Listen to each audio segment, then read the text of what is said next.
എറിയാൻ കയ്യിൽ കല്ലെടുത്തവരുടെ നടുവിൽ, സാക്ഷ്യവും സത്യസന്ധതയും ഇല്ലാത്തവൻ എന്ന് പറഞ്ഞവരുടെ നടുവിൽ, നിന്റെ അപ്പൻ ആരാണ്, നീ ഒരു വ്യഭിചാരപുത്രനാണ് എന്ന് പറഞ്ഞവരുടെ നടുവിൽ, ജാതിപ്പേര് പറഞ്ഞ് അധിക്ഷേപിച്ച് നിനക്ക് ഭൂതമാണ് എന്ന് പറഞ്ഞവരുടെ നടുവിൽ, നിനക്ക് എത്ര പ്രായമായി, പക്വതയില്ലാത്തവനാണ് എന്ന് പറഞ്ഞവരുടെ നടുവിൽ, എറിയാൻ കയ്യിൽ കല്ലുമായി നിൽക്കുന്നവരുടെ മധ്യയിലും അന്ധന്റെ കണ്ണ് തുറക്കാനുള്ള കരുത്ത് അവന്റെ കൈക്കുണ്ടായിരുന്നു. നിന്റെ പ്രതിസന്ധികളെക്കാൾ വലിയവനാണ് നിന്റെ ദൈവം. നിന്റെ വെല്ലുവിളികളെക്കാൾ വലിയവനാണ് നിന്റെ ദൈവം.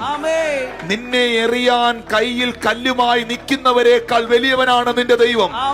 നീ അനുഭവിക്കുന്ന അപമാനങ്ങളെക്കായിലും അപവാദങ്ങളെക്കായിലും വിമർശകരെക്കായിലും വിമർശനത്തെക്കായിലും വലിയവനാണ് നീ സേവിക്കുന്ന ദൈവം എന്ന് വിശ്വസിക്കുന്നവർ ആ കരങ്ങൾ അടിച്ചേ ഇന്ന് പകൽ കർത്താവിന് നന്ദി പറ.